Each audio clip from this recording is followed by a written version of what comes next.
Kakati to expanding then tubeere ne local tourism nti tuzeeyo omupiira tuguteeke nga guli regionalized nga kye nabaga nti Buganda versus Busoga kabibe bikonde eyo dabi yoke kumala one leg away ni Bugembe ojja kwekanga bube nyini bezimbidde ekisaawe kye Bugembe return leg wankulu kuku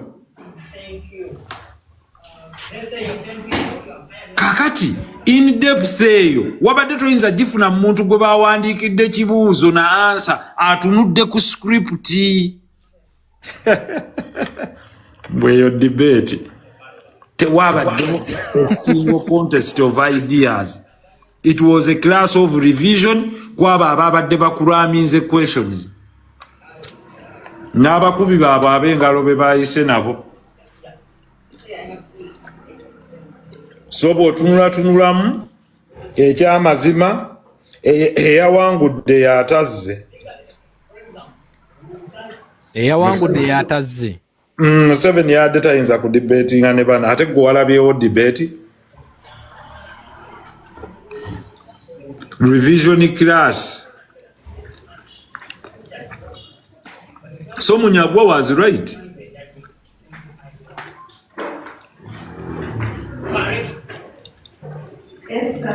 Kakati gwe njagala ombuuze nti wawe bayogedde nti taxation olina akuwa solution gwe wagifunye mu debate. Kyogamba byonna ebyayogeddwa nti the taxes have been high. Wazeemu ki? Osobola kujjamu ki nti ono yagambye agenda tuwa kino because at the debate is where people make promises nga baziderivinze okuva mu manifesto zaabwe. You have the chance buli omu okugamba nti therefore ojjukira omukyala obwedda bw'ababuuza therefore atabbye ebibuuzo eyakulaminze tayinza kukola conclusion kuba bamuwandiikidde.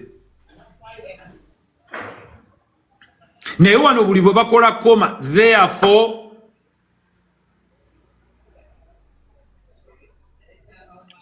nga bonna babula kuba yazze yakulaminze nti tukitegedde. They were only identifying problems. Oluguudo lulimu ekinnya therefore gwe bw'okwata obuyinza. That is why you come to debate. Kyovojja n'ogamba having identified this problem therefore this is my solution for the country.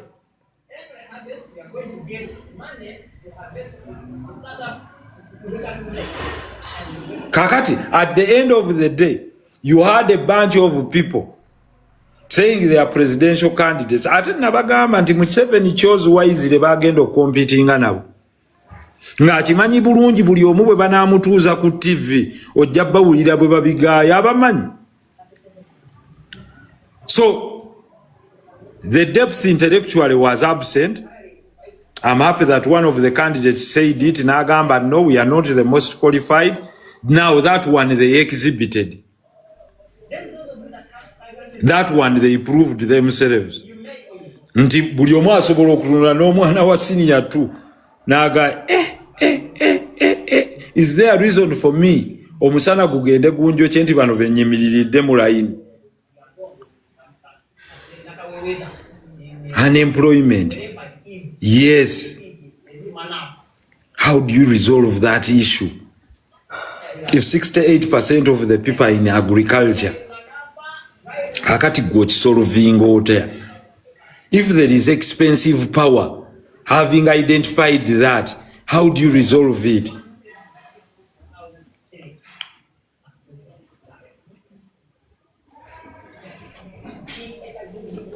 Bring up cheap power. Ogenda kuteekawo nuclear, ogenda kuteekawo ki? Waliwo eno gundi enneewunyisizza bwano yabadde addamu kiwano. Renowned artist called King Saha was blocked from performing, from having a concert, not knowing that when you block an artist like that, you're denying thousands employment. So the regime that we have here does not care about anything. All it cares about is regime survival. We must remember that the few times Uganda shined internationally, it has been either because of sports or because of creatives. When we get the gold medals or when our artists shine international. Unfortunately, even the creative industry has been captured today. You notice that we have a member of parliament who is an artist called Dr. Hildeman. He presented a copyright amendment bill. It was sat on by the regime because it empowers the creatives to be rich, to be productive, and to be able to employ other people. Very quickly, in our manifesto, we present the 4S because we want to build the creative industry right from school, right from childhood. We have a generation now that has not gone to school. It is unemployed and unemployable. We are grappling with it. But we have a new Uganda, a young Uganda that's coming, and we have to plan for it. And we're beginning this from school. We have 4S, that is the academics, the arts, the athletics, and agriculture. Now, leave alone the academics. Let's talk about the second A, that is the arts. In the arts,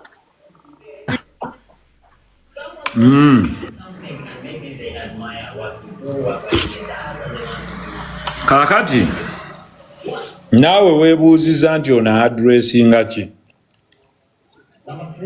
Now let me talk about the 4As the gentleman is trying to address: academics, performing arts, n'agamba agriculture, etc. Like he resolves them.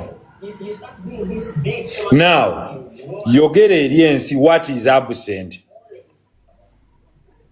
The literacy levels of Uganda have increased since 1986. Therefore, Uganda is not devoid of academicians.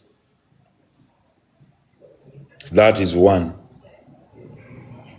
Two, Uganda's agricultural production has not lagged behind, but the issue is value addition. And for me, the biggest priority would have been reskilling and industrialization. In the field of performing arts, there is never a time in the history of Uganda when Ugandans as musicians have been organized in such a way to an extent nti balina ne ministry yaabwe gye bayita ministry ya gender and social welfare. Two, they have a federation eyabwe. Three, enablers weziri. When there is peace and security, tewaliwo kivulu kya muntu kye bastopinga kubaawo.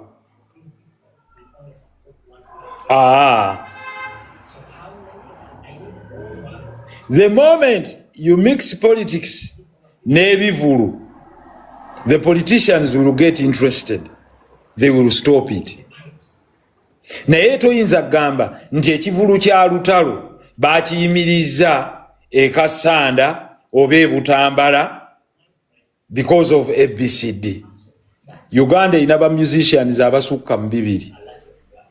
Awali abakubye obuvulu mu bbaala, waliwo abakubye ebivulu ebinene, waliwo abakubye gye. Gwe kyogamba gavumenti eyakkiriza saha n'emuwa obukuumi akole show e Lugogo, ate gy'ogamba nti bwe yamusitopinze olwombi nnyo. Common sense. Saaya akakola ebivulu bimeka nga gavumenti yennyini yemukkiriza.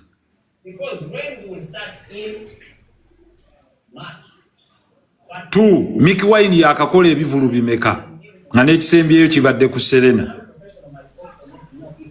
Big Eye yakola ebivulu, ani yamuyimiriza? Zex Birangirangi yakola ebivulu, ani yamuyimiriza? That reason is lame, far-fetched, absolutely incoherent, teina kyereta. So it is devoid of capacity. Wabategeera. Lydia Jasmine ani yamuganya okukola ekivulu? Nina Rose ani yamuganya okukola ekivulu? Nkugambye just the last year wayina ekivulu kyani kya King Saha, manned by Uganda Police and the military. Ekya Mickey Wine yakakola ebivulu bibiri.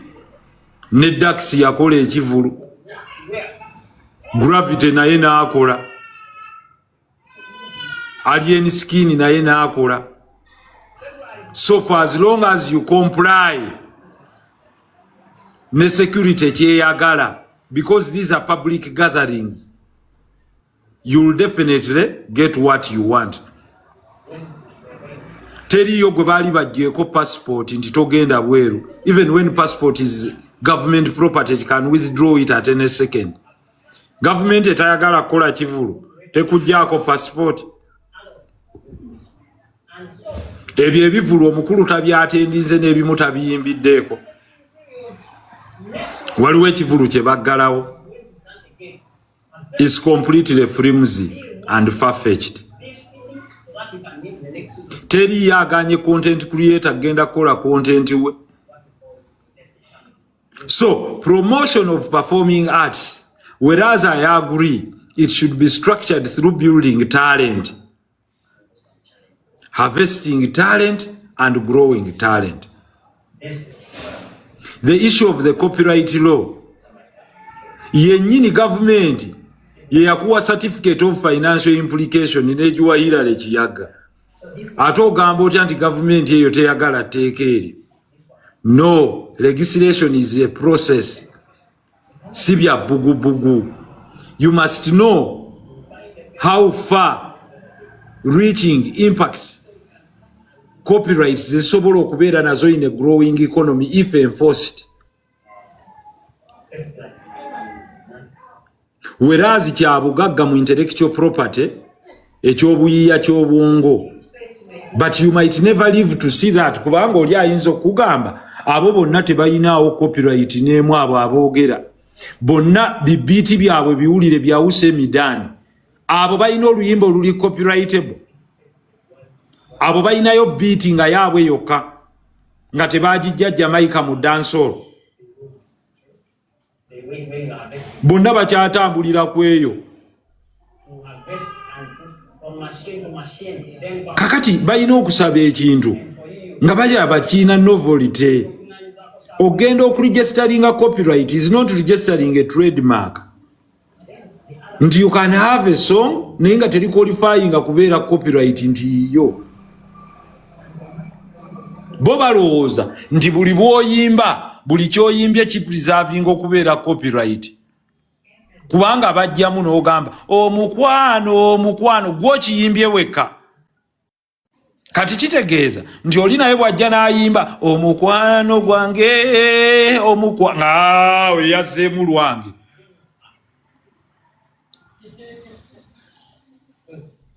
Lwaki olaba nti okuyiiya kulwawo ne bagga nti Celine Dion akyatambulira ku alubamu eri? Kubanga agenda okutunuulira nga Mariah Carey kye yayimba wali tayinza kiddamu.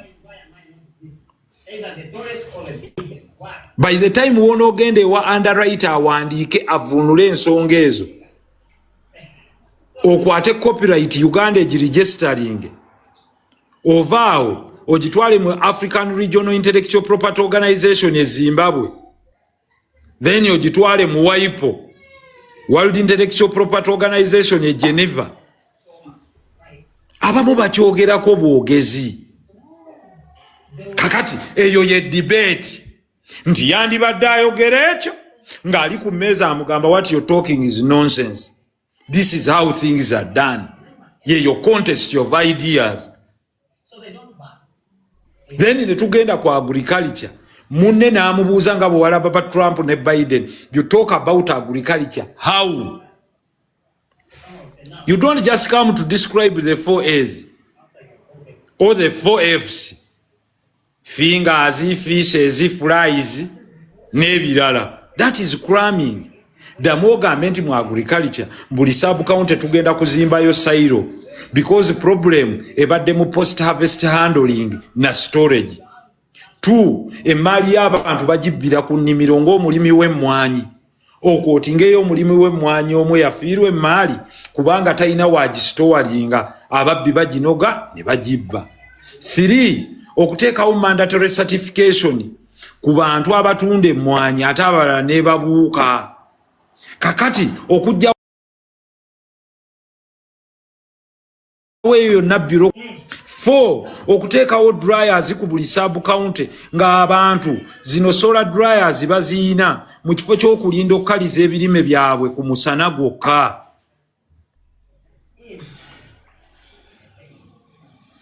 5 nomala n'ogamba return and revive of cooperatives so that people basobola okubeera ne common bargaining ground nga beegattidde wamu ate nga ne mu cooperatives mwe tuyisa ssente zigende ziddeyo gye bali ezibayamba okutwala ebigimusa so that we complete the supply chain of agriculture and finally putting value addition at every sub county by prioritizing. Nti ebusoga bwe baba basimbye muwogo manyuma akakuba muwogo ne kasooli omujjamu obuwunga. Era awo wennyini oba olina okureditinga omusajja nga Magoola nti kasita yataddewo gundi ya sitaaki kitegeeza kati ebbeeyi ya muwogo ejja kulinnya kubanga akatale ko weekali. 2 bano beexporta okubateerawo cold rooms we basobola okussa ebintu byabwe ku airport nga tebannabye evacuatinga. 4 okubateerawo cold storage containers ezitambuza goods zaabwe. Revive of the railway line so that the cost of movement of goods out of Uganda is cheaper. Olwaleero emmotoka bw'oba ogireetedde ku train in and out nga tebagivuze buvuzi kuva mu Mbaasa yandibadde etuukira wano emitwalo 10 ng'ate eri safe. Naye wano bayinza ogibba, ono ayinza ogikuba ekigo, bakusabye sente nnyingi, bagivuze, bagituusizza obukono bukutuse, wano mitwalo 10. Therefore, ng'okureditinga bilateral trade wakati wa Uganda ne Kenya ne multilateral relationships ze tuyina nti we appreciate President Ruto gamba nti agenda kutambuza leerwe agijje we yagikomye Naivasha etambule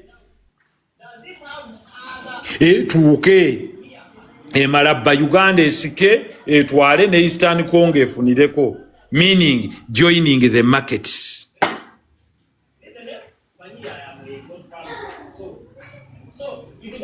Kakati mulimu sessions ng'abawe muziguba gubaweddeko. Kati ogwo mpira guba susse gubanga oguyita yogabati ogamba otambwa aba muziguba guba susseeko baba kyabitegeera. Guno gususse ogw'omulamuzi kyova olaba nti atazze yabawangudde. Gwe wagenza okulaba ng'obwana bumubuuza ebibuuzo kimu ku kimu talina waasoma. Kati ekyo kyokka kye yasoose obbakubira yagize buziza ati n'akoona kagatto mu ssando n'asooka akunnyonnyola hemorrhage n'aggamba nti cotton ono bwe tumuimprovinga ne tubeera nga tumugye mu 4 phases nga zonna tuzifunako mu kifo ky'okutunda kilo ya cotton ku 500 bw'ogikolamu essaati ogitunda gumu kitundu ate mu kilo ne muvaamu essaati 6. Now this is someone talking.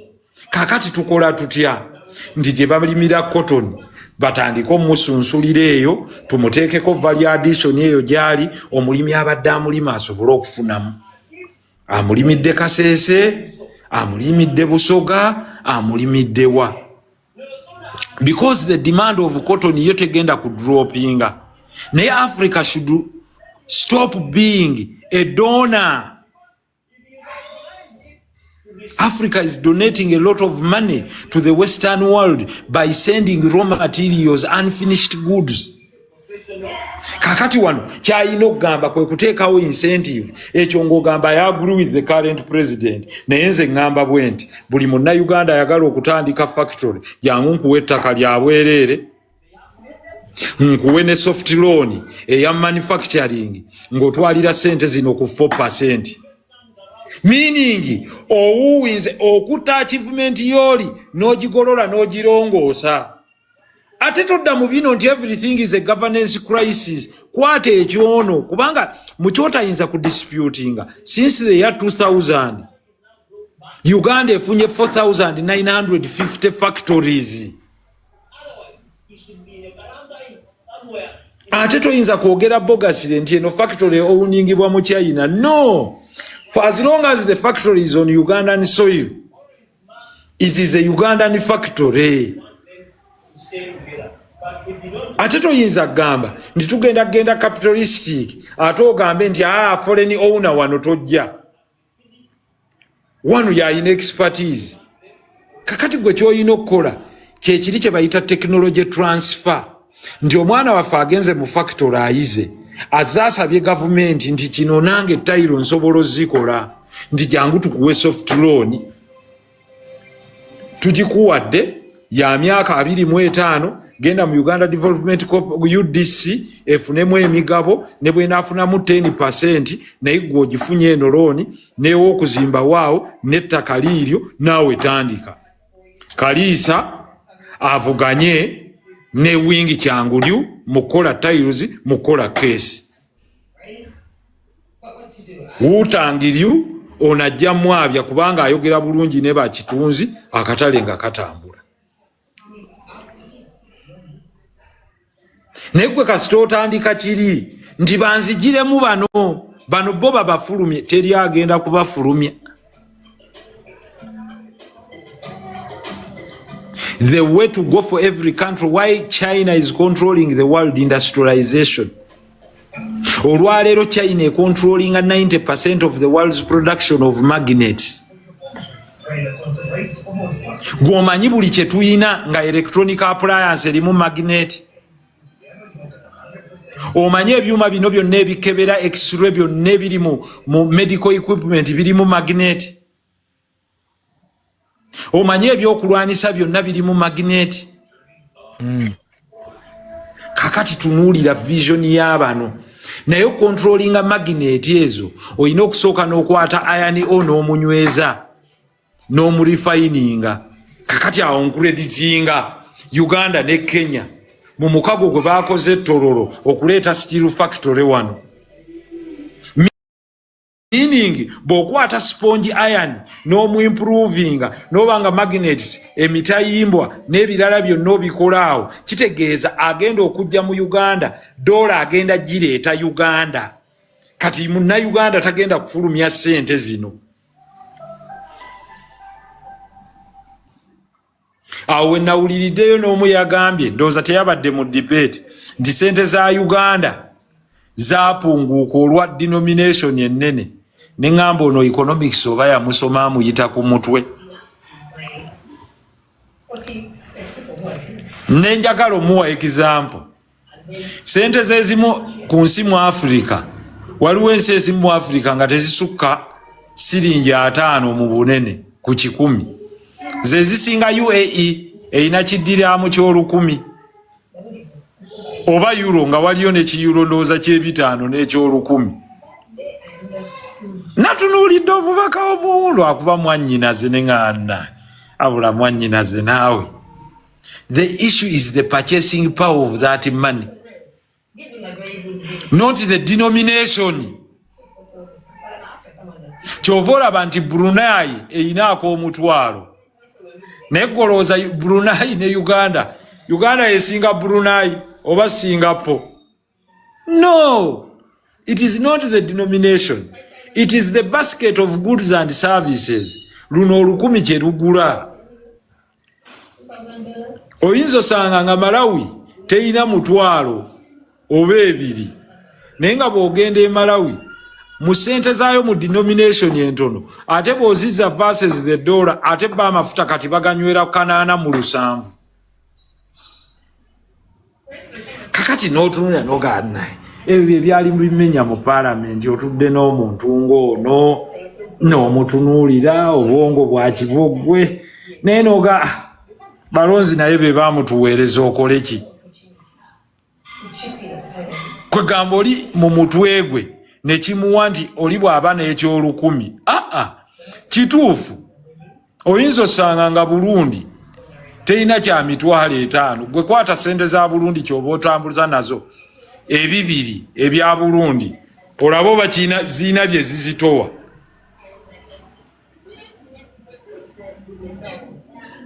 Naye gwe kwata 1000 lwa dirham olaba oba teruzitowa. kakati that is not the issue. Some issues are solvable linaga nti omanyi paundi engeri denomination gyekoma ku k'ekikumi oba k'ataano olinaga olwo paundi ezitowa nnyo nedda ssebo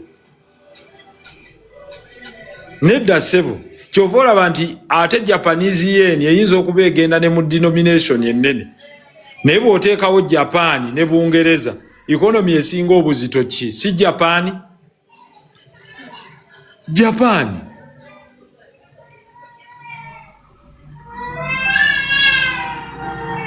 Kakati debate kye yatuleetedde okukkiriza nga mpunzika 1 nti bano baabawadde ebibuuzo ne bagenda ne babikuraminga. 2 ba moderators kale bo bagezezzaako kuba wawulidde moderator nga atuuka n'okugamba mpeereza Ken Lukyamuzi oyo kwega mwabadde museetinze ebibuuzo ki nga n'ababuuza mwabaseetinze making sure ompa ne gundi. So gye tuwunzikira kano akalulu bw'oba okalaba bw'otunuulira IV ya Museveni neyo yeesimbye nabo eri waggulu nnyo.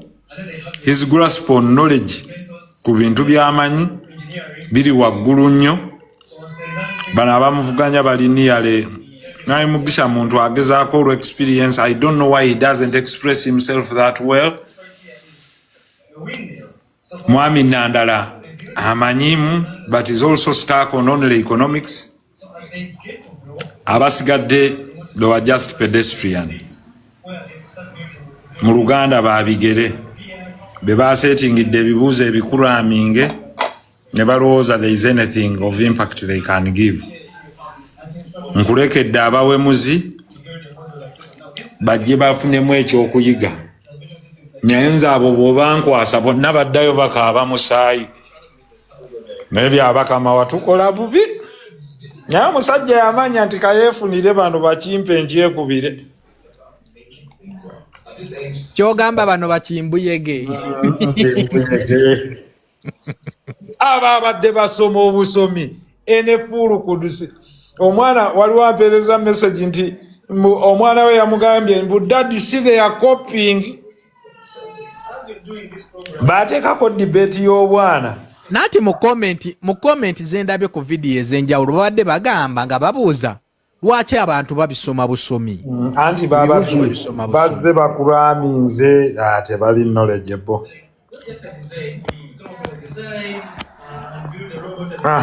So okutwaliza ewamu beeba abakulembeze be muyina. In short, very empty bakalu. That is my description. Katonda abankuumire. Kale Honorable Muhammad Nsereko tweyanzize nnyo tweyanzenga. Who's ready for the face-off? Join Dash as he dives into the world of